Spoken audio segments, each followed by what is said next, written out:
Godspeed to the city streets. We began to feel the fire. We rise like tall buildings as the chemicals they take us higher.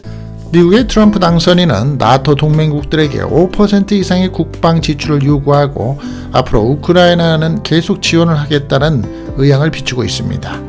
원달러 환율이 1,450원을 돌파했습니다. 금융위기 이후에 가장 높은데요. 한국의 수출은 불안하다고 합니다. 이륙전에 항공기 조종사가 승객을 불렀습니다. 그리고는 달려와서 허그를 한 이유가 왜 그럴까요? 냄새가 난다며 흑인 승객을 끌어내렸던 아메리칸 항공, 결국은 소송에서 판결이 이렇게 났습니다. 장사를 해도 손님의 기분을 나쁘게 하지는 않을 수 있었을 텐데 라는 아쉬움이 있는 그 메뉴판 함께합니다. 이런 음식을 먹으면 하루에 10분에서 40분의 수명이 단축된다는 주장이 나왔습니다. 아들이 암에 걸렸다고 바람이 난 며느리에게 시어머니는 유산을 줘야 할까요? 머리를 감고 화장대에 앉아서 바로 화장을 하는 사람들이 많으신데요. 여성들 꼭 조심해야 될 일 함께 짚어봅니다. 오늘도 전 세계에서 일어나고 있는 정보, 시사, 상식을 함께하는 시간입니다. 반갑습니다. 12월 21일 토요일입니다. 오늘도 함께 해주신 여러분들께 대단히 감사드립니다. 한국은 눈이 많이 내리면서 서울은 좀 적게 내리고 있죠. 그런데 동지입니다. 동짓날. 동지라는 것은 이제 반드시 음력 11월에 들어서 우리는 11월을 동짓달이라고도 부르죠. 또한 동지를 작은 설이라고도 불러왔습니다. 크게 축하하는 그런 전통적인 날이기도 합니다. 민간에서는 동지에 설날, 떡국을 먹으면 나이를 한 살 더 먹는 것처럼 동짓날 팥죽을 먹으면 한 살 더 먹는다고 말을 하기도 했습니다. 동지의 팥죽에는 쑤어 먹는 팥죽과 새 알심을 넣어서 쓰게 되죠. 옛날에는 동지를 큰 명절로 지내왔으나 요즘은 제사를 모시지 않고 붉은 팥죽을 쑤어서 나눠 먹는 일을 대신하고 있습니다. 우리 시청자분들께 제가 직접적으로 드리지 못해서 이쪽에 옆에 보이시는 팥죽 대접해 드리겠습니다. 맛있게 드시고요. 복 되시기 바라겠습니다. 자, 오늘 영상도 주말 시간에 여유로운 시간에 여러분들과 함께 하도록 하겠습니다. 첫 번째 소식입니다. 나토 동맹국들에게 5%의 국방비 지불을 요구하고 있고 우크라이나 지원은 계속하겠다라고 하는 트럼프 당선인에 대한 행정 조치에 지금 얘기가 나오고 있는 점부터 짚어보죠. 도널드 트럼프 미국의 대통령 당선인 측이 대서양 조약기구 나토입니다. 이 동맹국들에게 국내 총생산 GDP죠. GDP 대비 국방 지출의 비중을 5% 수준까지 높이도록 요구할 예정이라고 파이낸셜 타임즈가 미국 시간으로서 20일 보도를 했습니다. 트럼프 당선인은 대선 과정에서 나토 동맹국들이 충분한 방위비를 지출하지 않는다라고 목소리를 높였고요. 트럼프 당선인은 나토 동맹국들이 비용을 부담하지 않으면 침공을 당하더라도 우리는 돕지 않겠습니다 라는 취지로 발언을 해서 지금 여러 이슈가 되고 있습니다. 5%의 방위비 지출 요구는 협상을 고려한 것으로 풀이는 되는데요. 한 관계자는 파이낸셜 타임즈에 트럼프 당선인이 GDP 대비 3.5% 수준에 만족할 것이며 방위 지출 문제를 통상 분야와 연계시킬 것이라고 전했습니다. 나토는 2014년 GDP의 2%를 국방비로 지출하기로 합의를 했으나 미국 등 일부를 제외하면 대부분이 기준을 충족하지 않았습니다. 러시아가 우크라이나를 침공하기 전인 2022년 초엔 기준을 충족한 나라가 6나라에 불과를 했었고요. 올해 들어서는 32개 나라 중에서 23개국까지 늘었습니다. 러시아와 우크라이나 사태를 보고 이제 방향이 바뀐 나라들이 많아졌죠. 5%의 요구는 재정 부담이 크기에 나토 회원국들이 받아들일지는 현재 미지수라고 합니다. 백악관의 예산관리국에 따르면 올해 미국의 국방 지출도 GDP 대비 3.1% 수준에 그칠 전망이라고 하고요. 이 매체는 트럼프 당선인이 취임 후에 우크라이나에 대한 지원을 중단할 수 있다라고 밝혔지만 실제로는 지원을 이어갈 예정이라고도 전하고 있습니다. 파이낸셜 타임즈는 트럼프 당선인 측과 유럽 관료들 간의 논의에 정통한 소식통 3명을 인용해서 트럼프 당선인이 취임한 뒤에도 우크라이나에 대한 미국의 군사적인 지원을 지속할 예정이라고 보도를 하고도 있습니다. 참고가 되시고요. 유럽 쪽의 많은 국가들은 긴장을 가지고 있죠. 또 우리 대한민국은 주한미군 감축법에 대한 내용과 또 주한미군의 주둔 방위비에 대한 내용의 협상이 다시 이루어질 확률이 굉장히 높은데 우리 대한민국으로서는 현재 이에 대해서 신경을 쓸 수 없는 내부적인 상황이 있어서 안타까움을 지어내고 있죠. 원달러 환율이 1,450원을 돌파했습니다. 금융위기 이후에 가장 높다고 합니다. 따라서 한국에 불안 요소들이 참 많이 있게 되는데요. 우리 가계, 하우스홀드에서에도 불안 요소도 있겠지만 국가적으로도 불안 요소가 있는 점 상식적으로 또 짚어보겠습니다.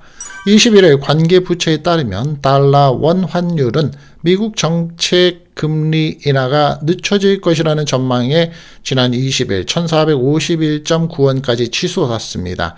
환율이 1450원대를 돌파한 것은 지난 2009년 글로벌 금융위기 이후에 처음입니다.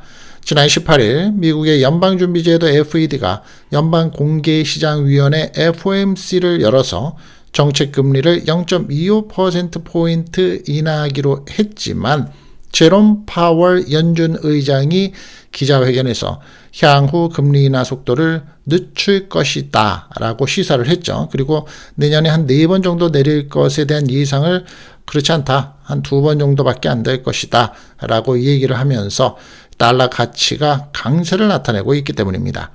이 대한민국의 수출은 14개월 연속 이제 플러스 행진을 이어가고 있습니다. 마이너스는 아닙니다. 문제는 이것에 대한 이제 컨티뉴라는 지속성에 대한 부분인데요. 우리 대한민국의 수출은 국제 원자재나 인상에 있어서 특정 품목에 지나치게 치우쳐 있어서 대외 변수에 취약할 수밖에 없는 구조이죠.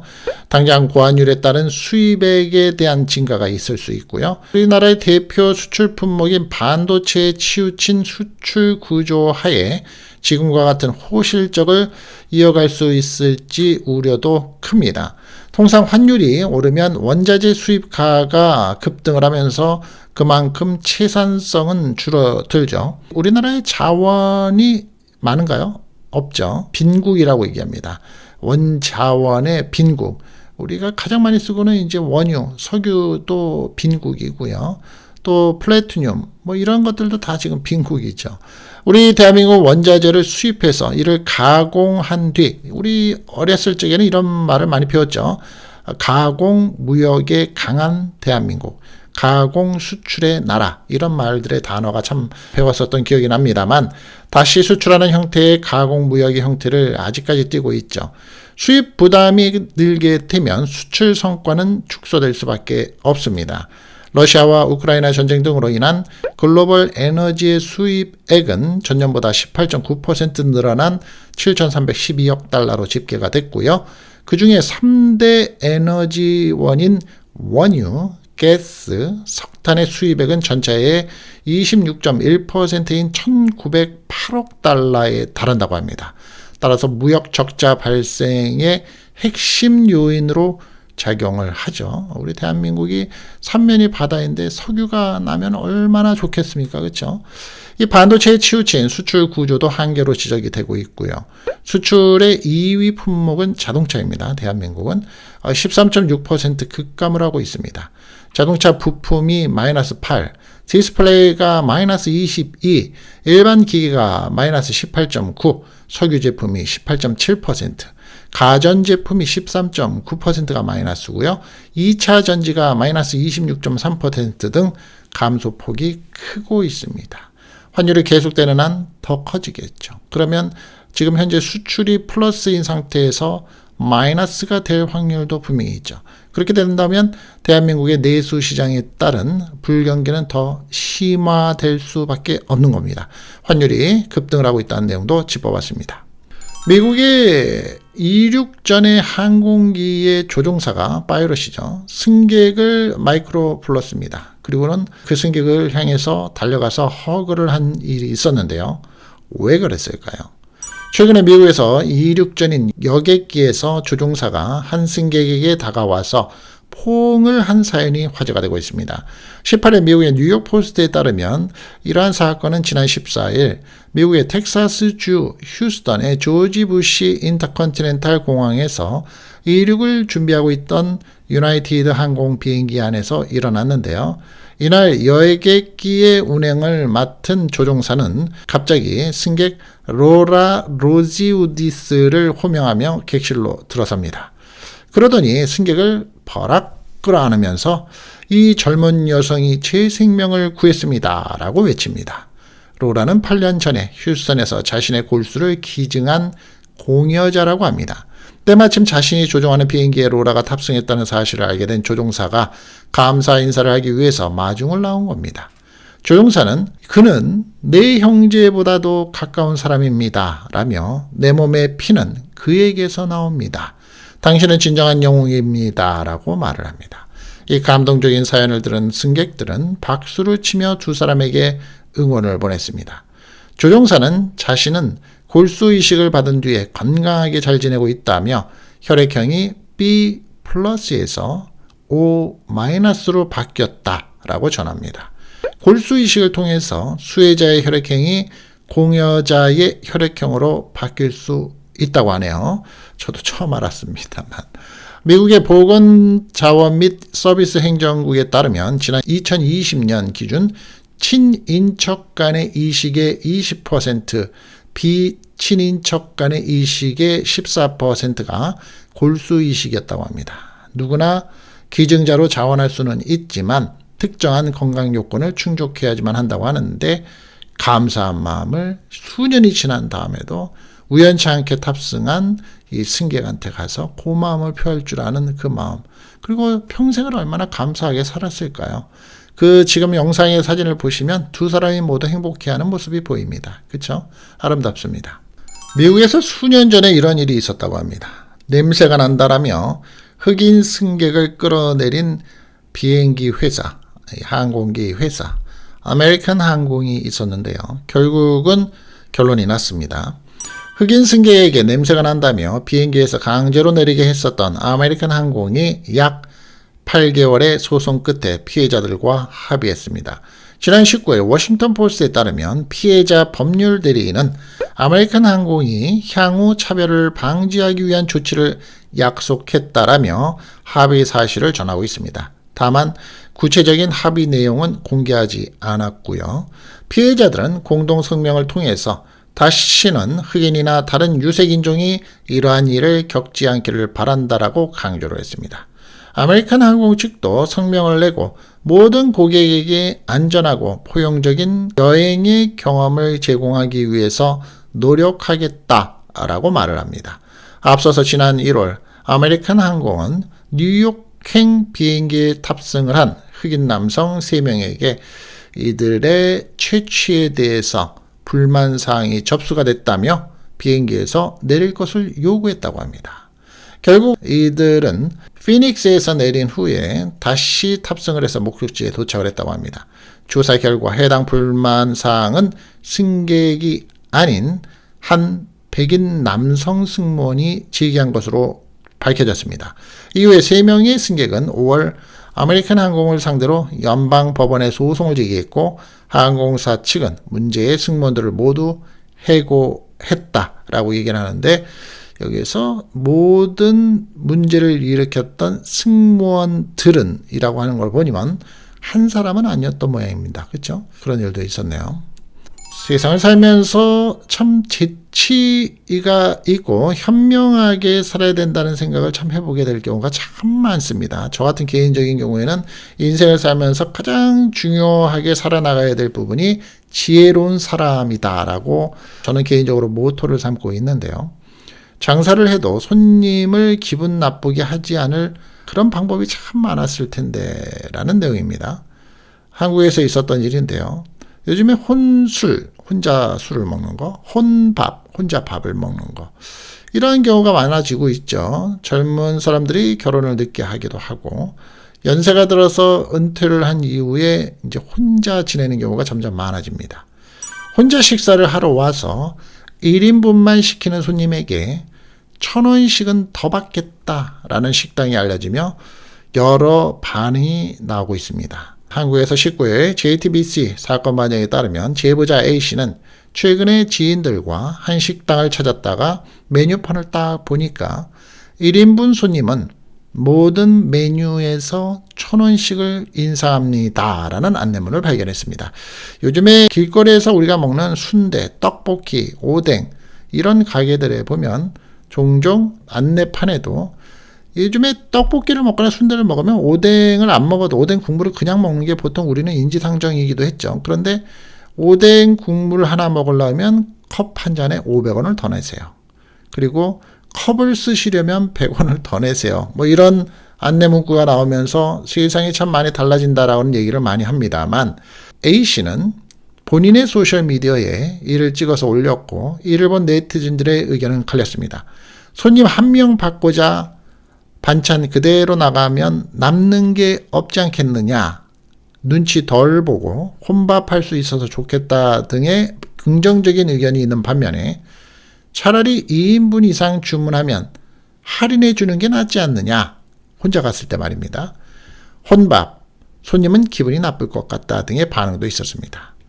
그래서 이제 식당 사장은 뭐라고 얘기를 하느냐면 원래 2인분 이상만 판매하고 1인분은 판매하지 않았었습니다.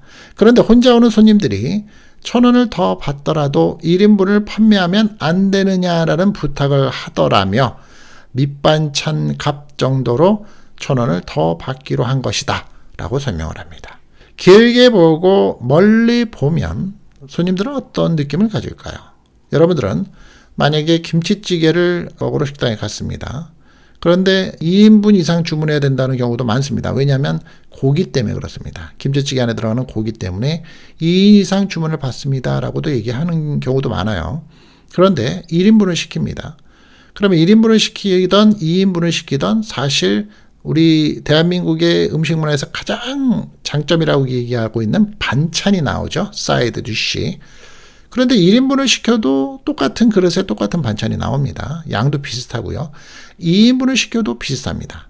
1인분을 시키는 사람한테는 이 반찬을 재활용을 할 수가 없으니까 먹다가 남으면 버리죠. 그래서 1인분을 시키는 사람한테 1,000원을 더 받겠다는 얘기나 같은 겁니다. 그런데 여러분들은 어떻게 생각을 하십니까? 이게 좋은 아이디어라고 생각을 하십니까? 길게 보면 이렇게 장사를 하는 게 맞다라고 생각을 하십니까? 아니면 대한민국의 문화나 사람의 감정은 전통적으로 그렇게 살아오지 않았는데 이렇게 한다면 굳이 이 집에 가서 음식을 먹겠느냐? 옆집에 가서도 안 받는 돈 1,000원 안 내고도 먹을 수 있는 집이 대한민국에는 한 집 걸러서 식당인데 라고 생각을 하십니까? 많은 생각을 해보게 됩니다. 우리가 무심코 먹는 음식들이 참 많습니다. 그런데 이런 음식을 먹으면 하루에 10분에서 하루에입니다. 40분 정도의 수명이 단축될 수 있다는 주장이 나왔습니다. 이 얘기를 들어보시면 좀 소리가 나실 겁니다. 방부제가 들어있는 핫도그, 수명을 단축할 위험이 가장 크다는 연구 결과가 나온 가운데 우리가 코스트코에 가면 가장 가성비가 좋다라는 말을 하고 있는 게 장을 보고 나올 때 우리가 먹는 각종 베이크, 샐러드가 있고 핫도그가 있습니다. 가격이 코스트코 쪽에서는 적자를 보더라도 그게 코스트코의 어떤 대명사이자 간판의 역할을 하기 때문에 절대 가격을 안 올린다라는 CEO의 말을 하기도 하죠. 그런데 연구진들은 핫도그 한 개를 먹을 때마다 평균 36분의 수명이 줄어든다고 주장을 하는 겁니다. 최근에 영국의 데일리메일은 초가공식품이 인간 수명 단축에 얼마나 영향을 미치는지 조사한 미국의 미시간 대학교의 연구진의 연구를 인용해서 보도를 했습니다. 이 연구는 5,800개가 넘는 미국 식료품을 두고 첨가물, 지방, 설탕, 열량 등 영양소를 비롯한 복합적인 기준으로 분석을 해서 순위를 매겼는데요. 연구 결과 연구진들은 핫도그, 피자, 맥앤치즈처럼 인기가 많은 음식이 수명을 단축하는 것으로 드러난 겁니다. 특히 핫도그는 방부제인 아질산염과 질산염을 함유해서 수명을 단축할 위험이 가장 큰 것으로 나타났습니다. 해당 연구에 따르면 핫도그 한 개를 먹을 때 평균 36분의 수명이 단축이 되며 핫도그에 탄산음료를 함께 마실 경우 수명 12분이 추가로 단축이 된다고 합니다. 즉 핫도그에 보통 콜라, 탄산음료, 소다라고 해서 컵은 같이 포함이 돼서 가격을 매기죠. 그런데 핫도그에 탄산음료를 함께 먹으면 36분의 수명이 줄고 탄산음료까지 먹으면 12분이 줄어서 합 48분이 하루의 수명이 줄어든다. 그러면 하루에 24시간 중에서 36분 플러스 12분을 더하면 거의 1시간의 수명이 줄어든다는 건데요. 끔찍하지 않나요? 믿어야 될지 아니어야 될지 모르겠습니다만 2위는 프로슈토와 같은 훈제육과 햄 등 가공육으로서 이 음식들은 수명을 평균 24분 단축하는 것으로 드러났습니다. 이어서 아침 식사용 달걀 샌드위치가 3위를 기록했습니다. 샌드위치는 하나당 13.6분의 수명을 단축하는 것으로 나타났습니다. 어떻게 하면 좋을까요? 저 어제 아침에도 달걀 샌드위치 먹었고 오늘 아침에도 달걀 샌드위치 먹었는데 두 번을 먹은 걸로 따졌을 때는 13.6분씩의 수명이 줄었으니까 합이 거의 30분가량의 수명이 줄 듯합니다. 여러분을 볼 날이 30분이 줄 것 같네요. 다만 연구진은 특정 생선을 섭취하면 수명이 오히려 28분 더 연장될 수 있다는 긍정적인 정보를 전하기도 했는데요. 또한 과일, 채소 등과 같은 음식은 실제로 사람의 수명을 늘리는 데 도움이 되는 것으로 알려졌습니다. 연구진은 쇠고기와 가공육 대신에 과일과 채소를 통해서 하루 권장 칼로리의 10%를 섭취하면 수명이 48분 늘어날 수 있다라고 강조를 합니다. 그러니까 저런 음식을 먹어서 수명만 단축시키지 말고 채소하고 과일을 대신 같이 먹어줘라. 그러면 수명이 10%만 먹어도 48분이 늘어나니까 걱정하실 것이 없다라고 얘기를 하는 거죠. 그러면 안 먹는다면 아까 말씀드린 것처럼 그만큼 하루에 1시간씩 수명이 단축이 된다는 소리겠네요. 그렇죠? 사람이 살면서 어느 날 갑자기 나도 모르게 병이 걸리는 일이 있습니다. 특히 우리가 가장 걱정하는 것이 이제 암이죠. 그런데 아들이 암에 걸렸다고 바람이 났습니다. 누가? 며느리가. 그래서 시어머니가 이 며느리와 아들한테 유산을 줘야 되는지를 걱정하고 있습니다. 암이 걸린 아들을 두고 바람난 며느리에게 재산을 상속해주기 싫다는 시어머니의 사연이 전해졌습니다. 20일 방송된 YTN의 라디오 조인섭의 변호사 상담소에서는 많은 재산이 며느리에게 상속될까 우려하는 시어머니 A씨의 사연이 소개가 됐는데요. A씨는 일찍 남편을 잃고 외아들을 혼자 키웠습니다. 열심히 살며 돈도 남부럽지 않을 만큼 모았습니다. 그 돈으로 아들 장가도 보내고 오피스텔도 사줬습니다. 라고 상황을 전합니다. 이어서 그러던 중에 아들이 폐암에 걸렸다는 소식을 들었습니다. 아들 병간 후에 모든 노력을 쏟았지만 호전되지 않았습니다. 이러한 상황에 며느리는 이 일을 핑계로 병원에 뜨문뜨문 왔고 병 간호에도 소홀했습니다. 라고 덧붙입니다. A씨는 어느 날 며느리가 승용차에서 내리는 것을 봤습니다. 운전사와 굉장히 가까운 사이로 보였는데요. 아들의 건강에 영향을 줄까 모르는 척하고 넘어갔습니다. 얼마 뒤에 아들은 세상을 떠났습니다. 라고 설명을 합니다. 여기서부터가 중요한 거죠. 아들이 살아있거나 생존하는 경우가 지금 아니고요. 세상을 떠난 겁니다. 그러면서 장례 이후에 며느리에게 섭섭한 마음을 토로했더니 며느리는 대뜸 새 출발할게요 어머니 라고 하겠다며 당당히 말을 합니다. 그 일로 크게 싸웠고 그 후로 안 보고 살았다라고 털어놨습니다. A씨는 며느리 카카오톡 속에 사진을 보니 새 남자친구가 생긴 것 같은데 예전에 본 그 남자 같다. 너무 괘씸한데 며느리가 아직 저와 가족으로 엮여 있는 건지 제가 죽으면 며느리에게 재산이 상속되지는 않을지 걱정이 된다라고 조언을 구했습니다. 변호사는 아들이 사망을 해도 A씨와 며느리는 인척관계로 남아 있습니다. A씨가 이제 시어머니죠.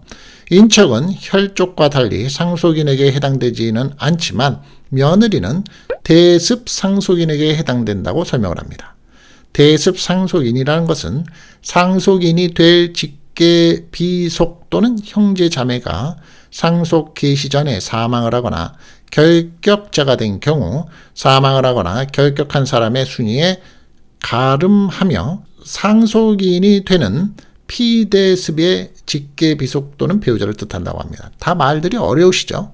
네, 어렵습니다. 대한민국의 법률의 말이 한자어가 참 많아서 더 어렵죠. 자, 변호사는 며느리가 상속을 못 받게 하려면 며느리와의 인척관계가 종료돼야 하는데 그러기 위해서는 며느리가 재혼을 해야지만 가능하다라며 며느리가 재혼하지 않는다면 임의로 인척관계를 종료할 수 없다라고 덧붙이는 겁니다. 그러면서 재산을 기부하거나 제3자에게 증여하는 방법으로 상속을 막거나 최소화할 수는 있다라고 조언을 하고 있는데요. 이 시어머니의 마음이 이해가 가십니까? 아니면 여러분들은 다른 생각이 혹시 있으신가요? 저는 이 시어머니의 본대로 남자친구가 그 전에 아들이 살아있을 때 사귀었던 남자친구라면 재산을 안 주는 게 맞다라고 저는 생각을 하는데 말입니다. 머리를 감고 화장대에 앉아있는 여성들이 꼭 조심해야 될 일이 있습니다. 우리 여성분들이 대부분이 그러실 텐데요. 머리를 감고 나와서 바로 화장대에 앉아 화장하는 사람이 많습니다. 두피에 무지무지하게 해롭다고 합니다. 얼굴에 보습 제품을 발랐다면 화장하기 전에 머리부터 말려야 한다고 합니다. 두피를 축축한 채 오래 두는 것은 탈모의 첫걸음이라는 겁니다. 머리에 이제 수건을 이렇게 동여매고 앉아서 메이크업을 하는 경우가 많으시죠. 탈모 예방을 위한 머리 관리 방법을 한번 말씀을 드리겠습니다. 우선 머리는 아침보다 저녁에 감는 게 좋다고 합니다. 근데 대부분의 여성들은 아침에 머리 할 시간이 없으니까 아침에 감아야 됩니다 라고 하셔서 거의 여림은 제 주변에선 여림은 8 이상은 저녁에 머리 안 감습니다. 보통 아침에 다들 감는데 아닌가요? 아침에 머리를 감으면 유분이 씻겨나간 두피가 자외선에 그대로 노출이 된다고 합니다.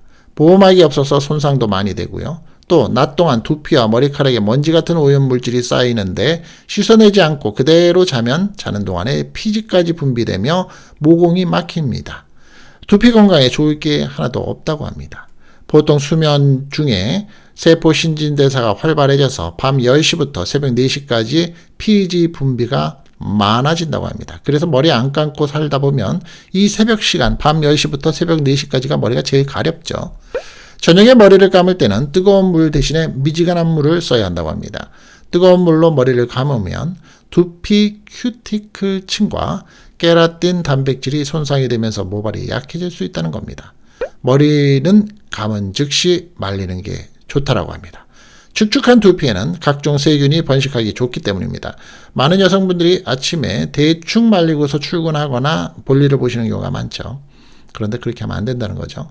게다가 먼지 같은 노폐물이 달라붙기도 쉽고 모공이 막히면 두피염이 생겨서 탈모로 이어질 수가 있다는 겁니다. 또한 머리카락은 안쪽의 피질과 바깥쪽의 큐티클로 구성이 되는데 물이 안쪽 피질까지 흡수가 되면 머리카락이 부풀어서 외부 자극에 잘 손상이 된다고 합니다. 젖은 채로 오래 내버려 둘수록 물이 안쪽까지 더 깊숙이 스며들어서 머리카락이 약해진다고 합니다. 머리는 찬바람으로 말려야 된다고 합니다. 드라이기의 뜨거운 바람은 두피 온도를 높이고 모낭을 자극하기 때문에 두피를 건조하게 하고 유수분의 균형을 무너뜨려서 탈모를 유발하기도 한다고 합니다. 빨리 말려야 하는 상황이라면 뜨거운 바람이 나오는 드라이기를 머리에서 20에서 30cm 떨어뜨린 채 사용을 하면 된다고 합니다.